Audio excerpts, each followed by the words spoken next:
বৈষম্যবিরোধী ছাত্র আন্দোলনকে কেন্দ্র করে রাজধানীর বিভিন্ন থানায় হত্যা ও হত্যা চেষ্টা মামলায় সাবেক আইনমন্ত্রী আনিসুল হক, সাবেক নৌ পরিবহন মন্ত্রী শাহজাহান খান সহ ৯ জনকে গ্রেপ্তার দেখানো হয়েছে।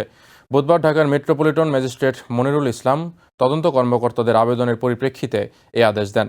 এদিন গুলশানের আরেকটি হত্যা মামলায় সাবেক বিচারপতি শামসুদ্দিন চৌধুরী মানিককে আবারও 2 দিনের রিমান্ডে নিয়েছে পুলিশ। মামলায় নিয়মিত হাজিরা দিতে বুধবার সকালে কারাগার থেকে ঢাকার সিএমএম আদালতে আনা হয় শেখ হাসিনা সরকারের মন্ত্রী, এমপি, মেয়র সহ কয়েকজনকে। এদিন সকালে তাদের সবাইকে ঢাকা মেট্রোপলিটন ম্যাজিস্ট্রেট মনিরুল ইসলামের আদালতে হাজির করে অন্য মামলায় গ্রেপ্তার দেখানোর আবেদন করেন তদন্ত কর্মকর্তারা।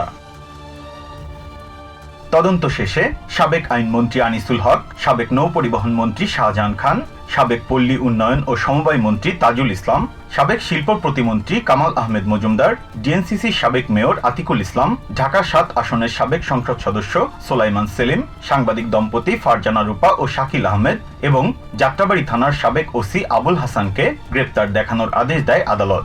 এছাড়া সুপ্রিম কোর্টের আপিল বিভাগের সাবেক বিচারপতি শামসুদ্দিন চৌধুরী মানিককে এদিন আদালতে হাজির করা হয়। রাজধানীর গুলশান থানায় দায়ের করা একটি হত্যা মামলায় আবারও তাকে 2 দিনের রিমান্ডে নিয়েছে পুলিশ। আদালতে তোলার সময় অনেক আসামি সাংবাদিকদের সঙ্গে কথা বলেন। এর মধ্যে সাবেক নৌ পরিবহন মন্ত্রী শাহজাহান খান নির্বাচন করার আশা জানিয়ে সবার কাছে দোয়া চেয়েছেন। Biprajit Chanda, TVN 24 news desk. New York থেকে সম্প্রচারিত টিভিএন 24 টেলিভিশন বিশ্বজুড়ে বাঙালির কণ্ঠস্বর।